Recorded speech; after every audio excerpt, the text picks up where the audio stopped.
নমস্কার, সবাই কেমন আছেন? ঘরকন্যা অনুশ্রী নেক্সট ব্লগে আপনাদের সকলকে স্বাগত জানাই। নিশ্চয়ই আপনারা সকলেই ভালো আছেন।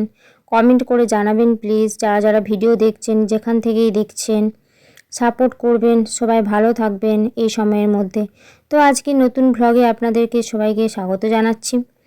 আজ আমার পিসিমণির ছেলে, তার মেয়ের ভোজনও ছিল। আমরা সকলে সপরিবারে বেরিয়ে পড়েছি গাড়ি করে। পিছনে যারা বসে আছেন দেখলেন, ওনারাও আমার পিসেমশাই। ওনারাও এক জায়গা থেকে উঠেছে, আমরা বাড়ি থেকে গাড়ি করে নিয়েছিলাম। বেশ আনন্দ করতে করতে যাচ্ছিলাম। আর যে জঙ্গলটার মাঝ দিয়ে যাচ্ছে, এটাকে জয়পুর জঙ্গল বলে, বাঁকুড়া জেলায় অবস্থিত, বিষ্ণুপুরের থেকে কিছুটা এগিয়ে। বিষ্ণুপুর নিশ্চয়ই আপনারা পোড়ামাটির শিল্পের জন্য বিখ্যাত যে জায়গা, আপনারা সবাই ঘুরতে আসেন, সে সম্পর্কে আপনারা নিশ্চয়ই অবগত আছেন। তার মাঝে এই যে ঘন জঙ্গল, তার যে পরিবেশ এত সুন্দর হতে পারে, আপনাদের গাড়ি বা অন্য কিছু থাকলে আপনারা নিশ্চয়ই নিয়ে একবার বেড়াতেও পারেন এবং সেটা দেখতেও পারেন, আর সেই সময়গুলোকে উপভোগও করতে পারেন। তো সময় পেলে একবার চলে আসবেন বিষ্ণুপুর পরিদর্শন করতে এবং ঘুরতে। তো আমরা বিষ্ণুপুরে ঢুকছি, ঢোকার আগে এই পরিবেশটাই আপনাদের সাথে শেয়ার করে নিলাম।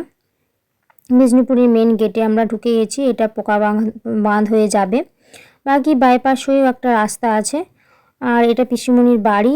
এখানে আমরা সবাই চলে এসেছি, সবাই লজে যাওয়ার জন্য প্রস্তুতি নিচ্ছি। আর এটা পুরোটাই বাড়িটা দেখতেই পাচ্ছেন কী রকম পরিবেশ। বাচ্চাটার নাম ধাত্রীষা। পুরোটা দেখাতে পারলাম না। বাচ্চাটা খুবই কিউট এবং খুবই সুন্দর। ধাত্রীষা নামটা তো আরও সুন্দর। সংস্কৃত থেকে ওর বাবাই পছন্দ করে নামটা রেখেছে। তো ধাত্রীষা মানে হলো লক্ষ্মী, সংস্কৃত এটা একটা শব্দ। তো আমরা যথারীতি সবাই খেতে বসে গেছিলাম। খাওয়ার মেনু থেকে আরম্ভ করে সব কিছু ডেকোরেশন খুব সুন্দর হয়েছিল, যেটার এই ভিডিও একটা আপনাদের সাথে শেয়ার করলাম সবার সাথে, যে সব জায়গার ডেকোরেশন কেমন কেমন হয় আমাদের তো জানা দরকার। সেই যে একটা অনুভূতি আমরা উপলব্ধি করলাম, সেটাই শেয়ার করে নিলাম।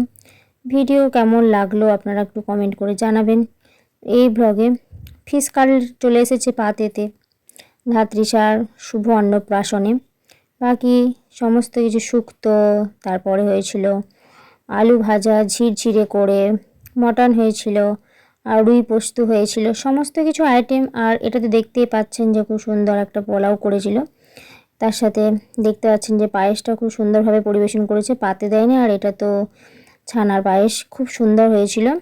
কোনো জিনিসটাই একদমই মানে সব সমান সমান। আর সুন্দরতা সবসময় খাওয়ার পরিবেশনের উপর নির্ভর করে। খাবার যত সুন্দরভাবে পরিবেশন করবেন, খাবারটাও তত সুন্দর হবে। এটা ওর মা আর ধাত্রীষা এখন ঘুমিয়ে পড়েছে।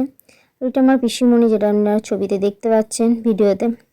বাকি এরকম অনুষ্ঠান পরিসমাপ্তি করে আমরা আবার যে যার বাড়ির উদ্দেশ্যে ফিরছি।